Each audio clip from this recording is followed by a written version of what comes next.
Hi guys! Welcome back to Paduster's Tips and Tricks by Mommy Cheryl. Tara, samahan niyo ako. Bukas tayo ng parcel.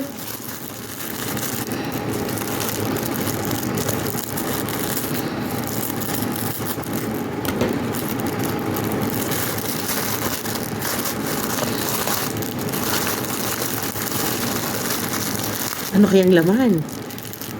Ano tong mga to? So, ito ay mga eye patch. See? Ayan. Eye patch na may mga designs. Iba-ibang design na eye patch.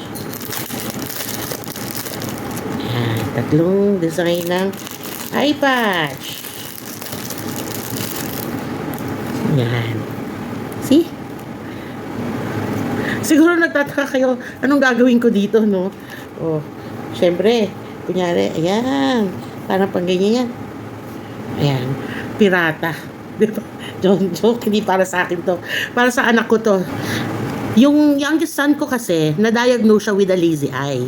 Bale, yung right eye niya, hindi nag-develop as fast dun sa left eye niya. Kaya nababanlag yung right eye niya. So pag nagfo-focus sa isang bagay, yung isa medyo pwede niyang igalaw pa ganun. Ayun. So kaya kailangan mag-eye patch siya para therapy niya na at least an hour a day napapractice namin yung right eye niya para makahabol dun sa left eye.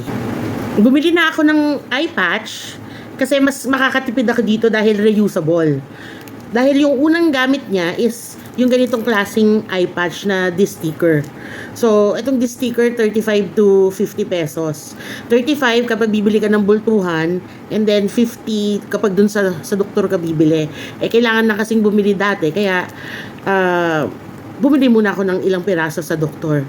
Pero ngayon, may eye patch na, ito na ang gagamitin namin. At least, ito, nakabili pa ako ng 3 piraso, 60 plus lang yata ito isa. Oh, at least ito, 3 piraso na. Pwede pa niya pagpalit-palitin. Ang cute-cute pa ng mga designs, di ba? Kasi puro mga dinosaur. Tapos pwede pa siyang maglaro na, kunyari pirate siya, di ba?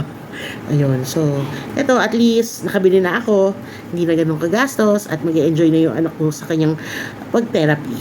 So, yun lang guys. Sana nakahelp ako dun sa mga mommies na meron ding lazy eyes yung anak nila or dun sa mga may anak naman na gusto maglaro ng pirate. So, bye guys! See you again soon!